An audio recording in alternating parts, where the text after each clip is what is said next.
दोस्तों, अगर आप भी ऋषभ पंत को एक शानदार खिलाड़ी और कप्तान मानते हैं तो हमारी इस वीडियो को लाइक जरूर कीजिएगा। दोस्तों, लंबे इंतजार के बाद खुला दिल्ली का खाता।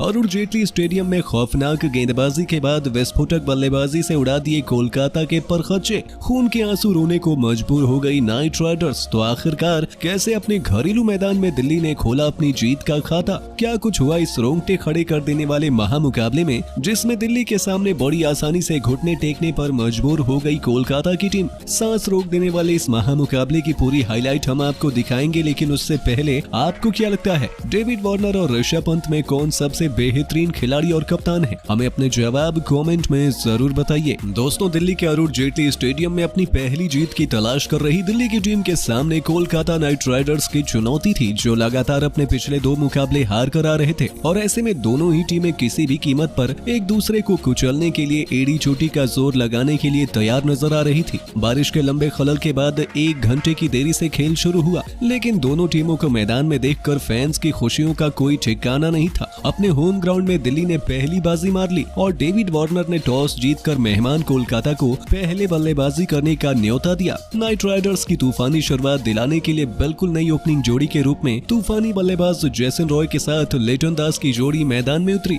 लेकिन उनके सभी इरादों पर पानी फेरते हुए दिल्ली के गेंदबाजों ने ऐसा कहर बरपाया कि सितारों से सजी कोलकाता का बल्लेबाजी क्रम ताश के पत्तों की तरह बिखर गया।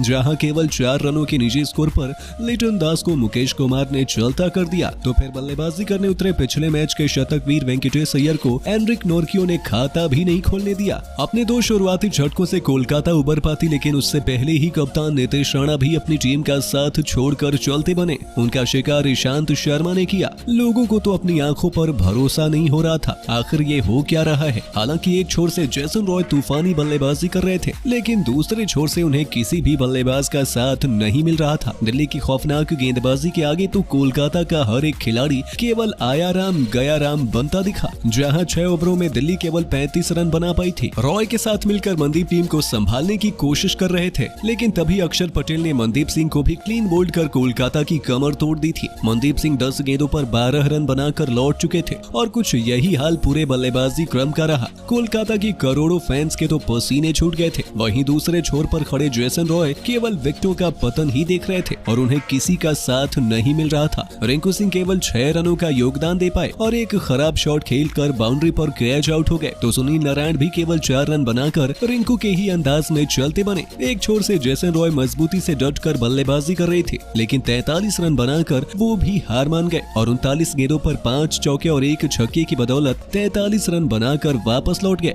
इसके बाद तो दोस्तों कोलकाता का 100 रन बनाना भी मुश्किल लग रहा था। सभी ने सोचा कि बहुत जल्द नाइट राइडर्स की पारी समाप्त हो जाएगी, लेकिन अभी रसेल का तूफान तो आना बाकी था। अंत तक उन्होंने अपनी टीम को ऑल आउट होने नहीं दिया और अंतिम ओवर में मुकेश कुमार के परखच्चे उड़ाते हुए उन्होंने 3 ऐसे गगनचुंबी छक्के जड़े, जिनमें से 2 बार तो गेंद स्टेडियम के बाहर भी पहुंच गई थी। उनके इन अद्भुत छक्कों ने कोलकाता के फैंस में जोश की नई लहर दौड़ा दी थी और इसकी मदद से रसेल ने कोलकाता को 20 ओवरों में 127 रनों के फाइटिंग टोटल तक पहुंचा दिया था। दिल्ली के लिए ईशांत शर्मा, एनरिक नोरकियो, अक्षर पटेल और कुलदीप यादव को 2-2 सफलताएं हासिल हुई, तो वहीं मुकेश कुमार को 1 विकेट मिला। इस छोटे से लक्ष्य का पीछा कर अपनी जीत का खाता खोलने के लिए डेविड वार्नर के साथ पृथ्वी शॉ की जोड़ी मैदान में उतरी। उन्होंने आते ही सीधा तबाही का रास्ता चुना। जहां डेविड वार्नर ने पहले ओवर में चौके से अपना खाता खोला था, तो वहीं दूसरे ओवर में गेंदबाजी करने आए कुलवंत खजरोलिया को रिमांड पर लेकर उन्होंने एक के बाद एक लगातार 3 चौके जड़कर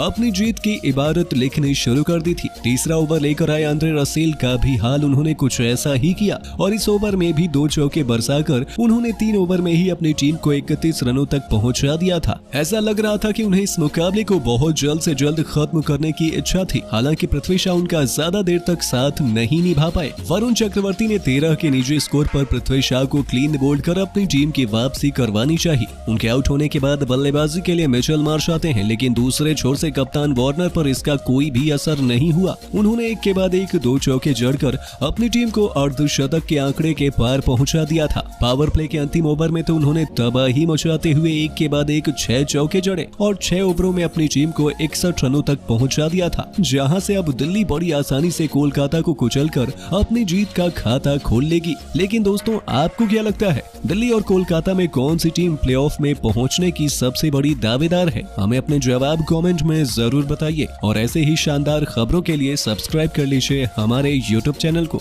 वीडियो अच्छी हो तो इसे लाइक जरूर करें।